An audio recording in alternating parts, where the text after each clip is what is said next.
Hello விவாஸ், இன்னைக்கான video பதிவில் பார்க்க போகிற ரொம்ப முக்கியமான ஒரு பிரபரப்பான தகவல் என்ன அப்படின்னு பார்த்தீங்கன்னா, தற்போது ஜூன் மாதம் 10ஆம் தேதி இயக்குனர் பாரதி ராஜா இறந்தது அப்படிங்கிறது ஒரு மிகப்பெரிய சோகத்தை ஏற்படுத்தி இருந்தாலும் அவருடைய இறப்பு அப்படிங்கிறது வேண்டுமென்றே நடந்தது அப்படின்னு அவரை பரிசோதித்த, அதாவது அவர் பராமரிப்பில் இருந்த மருத்துவர் பார்த்தீங்க அப்படின்னா ஒரு அதிர்ச்சிகரமான திருக்கிட வைக்கக்கூடிய ஒரு தகவலை தெரிவித்திருக்காரு.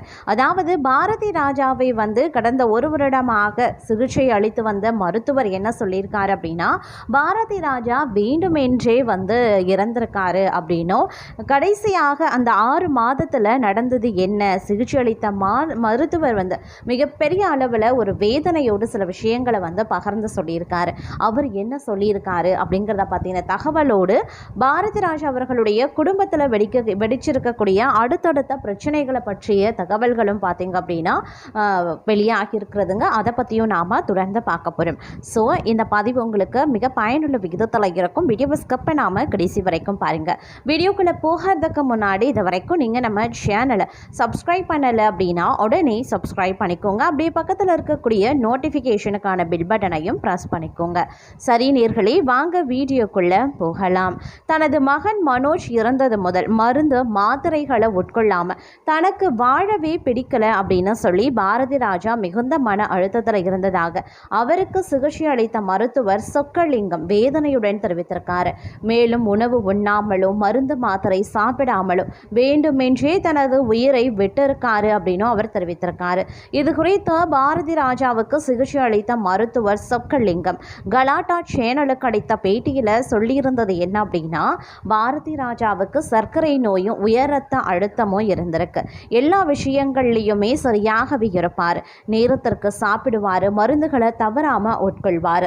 சிகரெட் பிடிப்பதை கூட உடல் நலனை கருத்தில் கொண்டு விட்டார். ஆனால் கடந்த ஆண்டு அவரது மகன் மனோஜ் இறந்தது அவருக்கு பேரிடியானது. புத்திர சோகம் என்பது எந்த தாய் தந்தைக்கும் வரக்கூடாது. ஆனால் பாரதி ராஜாவுக்கு வந்துவிட்டது. அவரது மகன் இறந்தது முதல் மருந்துகளை உட்கொள்வதை பாரதி ராஜா நிறுத்தி கொண்டார். நான் கூட அவரிடம் போய் ஏன் இப்படி மருந்து சாப்பிட்றத நிறுத்திட்டீங்க அப்படின்னு கேட்டேன். அதற்கு அவர், என் மகனே போய்விட்டான், இனி நான் வாழ்வதில் எந்த அர்த்தமும் இல்லை அப்படின்னு சொல்லியிருக்காராம். ஆனால் அவரை தேற்ற நான் எவ்வளவோ முயற்சி செய்தேன். அவர் வாழவே வேண்டாம் அப்படின்னு நினைத்து மிகுந்த மன அழுத்தத்தில் இருந்திருக்காரு. கடுமையான மன அழுத்தத்தில் இருப்போருக்கு ஒரு ஹார்மோன் சுரக்கும். அதனால் பசிக்காது, தூக்கமும் வராது. அவருக்கு நோய் எதிர்ப்பு சக்தி குறைந்து விட்டதால் அவ்வப்போது நுரையீரல் தொற்று ஏற்பட்டிருக்கிறது. இதற்காக எத்தனையோ முறை உடல்நலக் குறைவால மருத்துவமனைக்கு வந்திருக்காரு. அப்போது அவருக்கு இருக்கக்கூடிய தொற்றை நீக்க சிகிச்சை தருவோம், உடல்நிலை சரியாகும், வீட்டிற்கு செல்வார். மீண்டும் 2 மாதங்களில் நுரையீரல் தொற்று ஏற்பட்டு மருத்துவமனைக்கு வருவார். இப்படியே வீட்டிற்கும் மருத்துவமனைக்கும் மாறி மாறி இருந்தார். ஒரு கட்டத்தில் அவர் உணவு உட்கொள்ளாததால் அவரது உடல் மெலிந்து காணப்பட்டது. மகன் போனதால தானும் வாழ வேண்டாம் என பாரதி ராஜா எடுத்த முடிவு என்னை மிகவும் பாதித்தது. கடந்த ஜனவரியில கூட அவரது மரணம் குறித்த வதந்திகள் பரவின. பின்னர் தாய்க்கிழவி படம் பார்த்துவிட்டு ராதிகாவுக்கு தேசிய விருது கிடைக்கும் என பாரதி ராஜா பேசிய வீடியோவும் வைரலானது. அதற்குள் அவர் இறந்துவிட்டார் என்ற செய்தி அனைவர் மனதையும் விளக்கியது. அதாவது உடலையும் உயிரையும் தாங்கி பிடிப்பது மனம்தான். அந்த மனம் நேர்மறையாக இருக்கும் வரை வாழ்ந்து கொண்டே செல்லலாம். எதிர்மறை எண்ணங்கள் வந்துவிட்டால் அவ்வளவுதான். பாரதி ராஜா எப்போதும் சரியாகவே இருப்பார். திறமைசாலி, நேர்மையாளர். இவர் 3 மற்றவர்களுக்கு இல்லாவிட்டால் அவருக்கு கோபம் வந்துவிடும். நடிகர் நடிகைகள் நிறைய சொல்லி பார்த்திருப்பீங்க. அவர் நினைத்த நடிப்பு வராவிட்டால் கோபத்தில் அடிகூட அடித்து விடுவார். நாளை என்பதில் நம்பிக்கை இல்லாதவர். அவரது 100வது பிறந்த நாளை கொண்டாட வேண்டும் என நான் அடிக்கடி அவரிடம் சொல்லியிருக்கிறேன். அதற்கு அவர், எனக்கு அவ்வளவு நாட்கள் எல்லாம் வாழ வேண்டும் என்ற விருப்பமே இல்லை என்பார். அவருக்கு கடைசி காலத்தில் மாரடைப்பு ஏற்பட்டுவிட்டது. நான் அவரிடம் ஒரு முறை கேட்டேன், மருந்துகளை நிறுத்திவிட்டு நீங்க இறக்க விரும்பினா உங்க மகன் உயிருடன் வந்துவிடுவாரா என கேட்டேன். அதற்கு அவர் வரமாட்டார் என்றார். பிறகு நீங்க ஏன் இறக்க விரும்புறீங்க அப்படின்னு சொன்னேன்.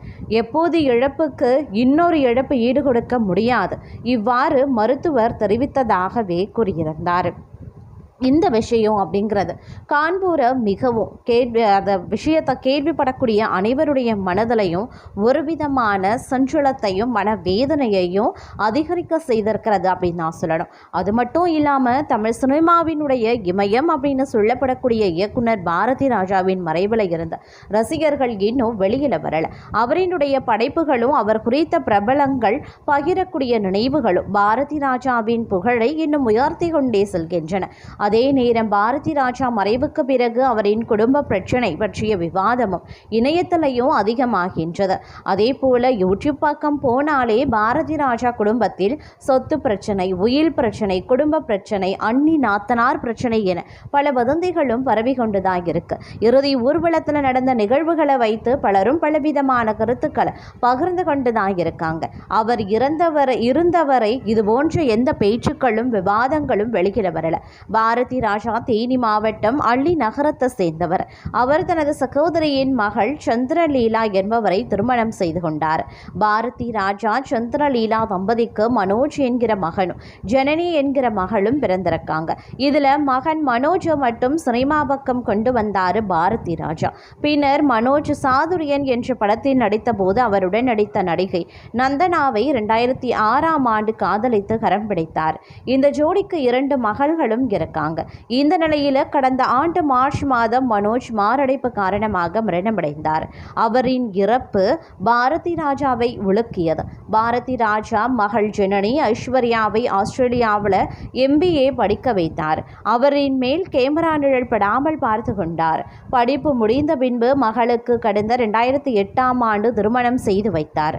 ஜனனியின் திருமணம் மலேசியாவில் பிரம்மாண்டமாகவே நடைபெற்றது. பின்னர் அவர் மலேசியாவில் செட்டில் ஆனார். அவருக்கு 2 மகன்கள் இருக்காங்க. இந்த நிலையில வயது மூப்பு மற்றும் உடல்நல குறைவால் பாதிக்கப்பட்டிருந்த பாரதி ராஜா மனோஜ் மறைவுக்கு பிறகு மகளுடன் மலேசியாவில் சில மாதம் தங்கி இருந்தார். அதன் பின்புதான் சென்னைக்கு திரும்பினார். பின்னர் அவருக்கு நிமோனியா தொற்று ஏற்பட்டது. அதற்கு மருத்துவமனையில் சில நாட்கள் தங்கி சிகிச்சை எடுத்தார். பின்னர் சென்னை நீலாங்கரையில் இருக்கக்கூடிய தனது வீட்டில் இருந்தபடியே சிகிச்சையை தொடர்ந்தார். அவரின் கடைசி கால பராமரிப்பு செலவை மகள் ஜனனி கவனித்துக் கொண்டதாக சொல்லப்படுகிறது. பாரதி ராஜா இறக்கும் போது அவருடன் மனைவி, மகள் அப்படின்னு யாருமே இல்லை. கணவர் மனோஜ் இறப்புக்கு பிறகு நந்தனா சென்னையில் இருக்கக்கூடிய பிளாட்ல குழந்தைகளுடன் தனியாக வசித்து வந்தாங்க. அவ்வப்போது நீலாங்கரைக்கு சென்று மாமனார் பாரதி ராஜாவை கவனித்து வந்தார் என சொல்லப்படுகிறது. இப்படி இருக்கையில் தேனியில் இருக்கக்கூடிய வத்தலகுண்டு காற்றோடு அருகே இருக்கக்கூடிய பண்ணை வீட்டில் பாரதி ராஜா இறுதி சடங்கும் நடந்திருக்கிறது. அப்போது மருமகள் நந்தனா முதல் இருக்கையில் அமர்ந்திருக்கு. அப்போது அங்கு வந்த மகள் ஜனனி அவரை எழுப்பி அங்கு அமர்ந்தார். உடனே நந்தனா ஜனனியை திட்ட பதிலுக்கு அவர் நந்தனாவின் கையை தள்ளிவிட்டார். உடனே நந்தனாவும் அதற்கு கோபமாக ரியாக்ட் செய்தாங்க. இவை அனைத்தும் கேமராவில் பதிவான காட்சிகள். அம்மாவுக்கு நடந்ததை பார்த்து மனோஜின் 2 மகள்களும் கண்ணீர் விட்டு தேம்பி தேம்பி அழத் துவங்கினர். இதை கவனித்த ராதிகா ஓடி வந்து இருவரையும் சமாதானம் செய்தாங்க. அதற்கு ஜனனி, அவர் என் அப்பா, இங்கே அமர எனக்கு எல்லா உரிமையும் இருக்கு என ஆவேசமாக ராதிகாவிடம் சொன்னாங்களாம். இதன் மூலம் பாரதி ராஜா வீட்டில் மகள் ஜனனி, மருமகள் நந்தனா இடையே பிரச்சனை இருப்பது அனைவருக்கும் தெரிய வந்துள்ளது. ஆனால் அதற்கு பின்னால் இருக்கும் உண்மையான காரணம் இதுவரை யாருக்கும் தெரியவில்லை. அதே நேரம் பாரதி ராஜாவுக்கு நெருக்கமானவர்கள், நலன் விரும்பிகள், அவரின் குடும்பத்தார்தான் இனி பாரதி ராஜா பெயருக்கு களங்கம் ஏற்படுத்தாமல் சமாதானமாக போக வேண்டும் என கூறுகின்றனர். கணவர் இல்லாமல் தனிமையில் இருக்கும் நந்தனாவையும் அவரின் மகள்களையும் கைவிடாமல் ஆதரிக்க வேண்டும் என சொல்லியிருக்காங்க.